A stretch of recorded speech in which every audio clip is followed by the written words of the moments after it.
ప్రభువును రక్షకుడైన యేసు క్రీస్తు అతి శ్రేష్టమైన నామాన్ని బట్టి ఈ ఉదయకాల హోసన్న దైవ సందేశం అనే కార్యక్రమం వింటున్నా. దేవుని బిడ్డలను మీకు శుభం కలుగునగాక. అందరికీ వందనాలు. మీరంతా బాగున్నారా? దేవుని మహాకృప మనల్ని ఈ విధంగా స్తుతించడానికి, గణపరచడానికి, దేవుని కొరకు బ్రతకడానికి ఇచ్చిన కృపను బట్టి దేవునికి వందనాలు తెలియజేస్తూ ఈ శుభవేళ ఒక వాక్యాన్ని మీ జ్ఞాపకం చేయాలని కోరుకుంటున్నాను.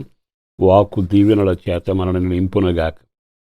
బైబిల్లో చక్కని మాట రాయబడింది. అదేమిటంటే, దావీదుకునకు అనుగ్రహించిన వరములను మీకు అనుగ్రహిస్తాను అని రాయబడింది.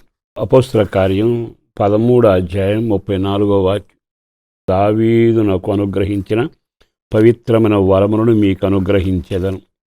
భక్తులతో ఆయననే మాట ఏమిటంటే, నా బిడ్డలు నన్ను నమ్మి వాక్యానుసారంగా జీవిస్తూ పవిత్రంగా కడగబడి జీవిస్తూ ఉంటే వాళ్ళని భూతలం మీద బ్రతికినంత కాలం పవిత్రమైన వరాలు ఇస్తాను అంటున్నాడు.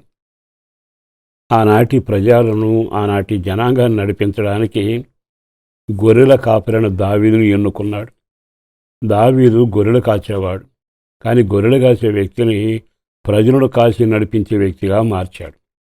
ఆ చరిత్ర మీ అందరికీ ఎరిగిందైనా ఆశ్చర్యంగా అనిపిస్తుంది. కారణం ఏంటంటే, చదువు ఉండి, సంస్కారం ఉండి, నేర్పరితనం ఉండి, ఏవేవో గొప్పతనాలు ఉంటే రాజులు అవ్వచ్చు.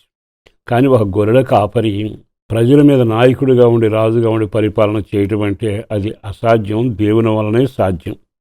ఆ కార్యం చేసి నాకు నీకు ఒక మంచి ఆలోచన చెబుతున్నాడు. అతను పరిపాలన చేయటానికి పవిత్రమైన వరములు ఇచ్చాను, అవే వరాలు నీకిస్తాను అంటున్నాడు. అంటే దావీదు గొర్రెలను కాచిన తర్వాత ప్రజలను పరిపాలించాడు. అంటే ప్రజలను పరిపాలించాలి అంటే ఏమేమి అవసరం అనేదాన్ని మనం గమనిస్తే, సామర్థ్యం ఉండాలి, ధైర్యం ఉండాలి, పరాక్రమశాలం ఉండాలి, ఓర్పు ఉండాలి, ఓ రకంగా అన్నీ ఎరిగిన వాడై ఉండాలి. అట్లాంటప్పుడు అతడు ప్రజల అవసరాలు ఎరిగి ప్రవర్తించి నడవగలడు, నడిపించగలడు. దావీదుకి గొర్రెల కాపరిగా ఉండే రాజానికి వచ్చేటప్పటికీ ఆయన పవిత్రమైన వరాలు దయచేశాడట.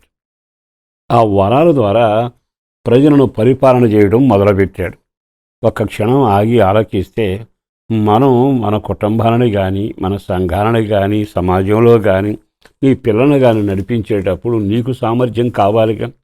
చాలాసార్లు వయసు ఉంది కానీ ఇతగాడికి సరైన అవగాహన లేదండి అంటారు. అంటే వయసు ఉంది కానీ నడిపించే అవకాశం లేకపోవడం, తలాంతు లేకపోవడం. చాలాసార్లు మన కుటుంబాల్లో సరైన మార్గంలో నడిపించబడలేకపోవడానికి కారణం ఓ తండ్రిగా మనకు ఆ వరాలు లేకపోవడం. తండ్రి సహనం కలిగి గొర్రె పిల్లలను భుజాన మోసినట్టుగా మొయ్యాలి. ఆ తండ్రి ఎవరంటే, తాను తినినా తినకపోయినా వాళ్ళ పిల్లలను పోషించగలగాలి. తాను ఎవరు అంటే, నిద్రగాసి తన పిల్లల క్షేమం చూస్తుంటాడు. ఎక్కువగా నేను చెప్పనక్కర్లేదుగా, మీ అందరికీ తెలుసుగా. అలాగే మన కుటుంబంలో తిండి ఉంది, మా పిల్లలు బ్రతుకుతారు అనుకుంటే కుదరదుగా. కనుక మొదట నీవెవరవై ఉండాలో తెలుసా? పవిత్రమైన వరములు దేవుని దగ్గర పొందిన వాడవై ఉండాలి. అందుకే కొంతమంది కుటుంబాలను చూసినప్పుడు ఎంత ముచ్చటపడతారో తెలుసా? కొర్నేలిని ఒక అతను ఉన్నాడు, మిలిటరీ ఆఫీసరు. అతని గురించి బైబిల్లో దేవుడే సాక్ష్యం చెప్పాడు. కారణం ఏమిటో తెలుసా? దయగలిగిన వాడు, దానం చేసినవాడు, ప్రార్థన చేసినవాడు, ప్రభు కొరకని పెట్టినవాడు. అంటే అతని కుటుంబం ఎలా ఉంటుంది? ఈ రోజున డబ్బు ఉంటుంది, తెలివి ఉంటుంది, అనేక రకాల వస్తువులు ఉంటాయి, కానీ వరాలు ఉన్నాయా? దేవుడు అనుగ్రహించే పవిత్రత, ప్రేమ, ఆప్యాయత, భక్తి, ప్రార్థన ఇవి నీ జీవితంలో ఉన్నాయా? ఎప్పుడైతే నీ జీవితంలో ఉంటాయో కుటుంబానికి ఆశీర్వాదకరంగా ఉంటాయి. బైబిల్లో కనబడుతున్న మాటలు, యోబు తన పిల్లను ఏ విధంగా పెంచుతూ వచ్చాడు? ఒక్కసారి ముర్దెకై ఎస్తేరుని ఏ రకంగా పెంచగలిగాడు?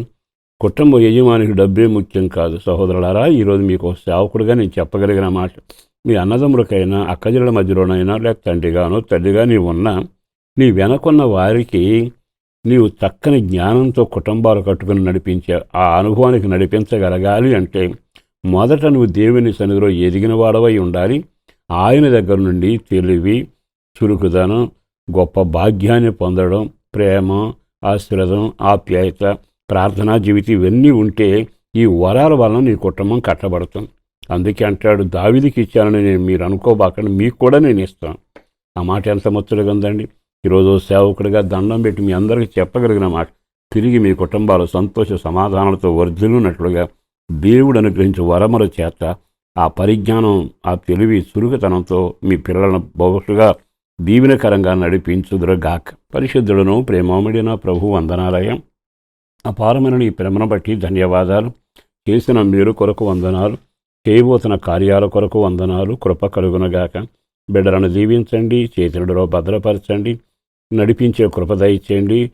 పిల్లల చదువులు, ఉద్యోగాలు, వ్యాపారాలు, వ్యవసాయాలు, ఆరోగ్యం, ఐక్యత, రక్షణ భాగ్యం, ప్రార్థనా జీవితం ఇవన్నీ సమకూర్చి వారిని దీవెనకరంగా చేయమని యేసు పేరట వేడుతూ ఉన్నాము తండ్రి.